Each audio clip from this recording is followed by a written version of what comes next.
Trackpads. Since their debut in the late 20th century, they've been a cost in any contractor's operation. Throughout the years, many different designs and types were made. In this video, I'll introduce the two main systems commercially used today, and I will show you how one of them can save you up to 30% in cost. The two main systems used today are the chain-on system, where the grouser and the rubber or pulley pad are one unit and is fastened directly onto the chain.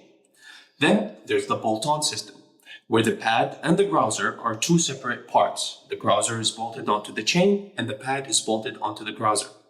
The main difference is that when a chain-on pad wears out, the whole unit is replaced. Unlike with bolt-on pads, where only the pad is replaced and the same grouser is reused for the next cycle. This means less material required, less cost for the manufacturer, and less cost for the user.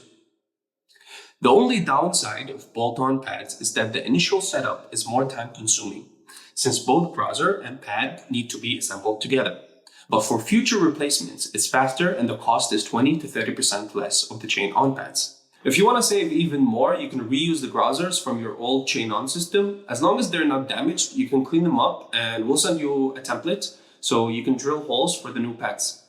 Now, whether you prefer bolt-on system or chain-on system, we got you.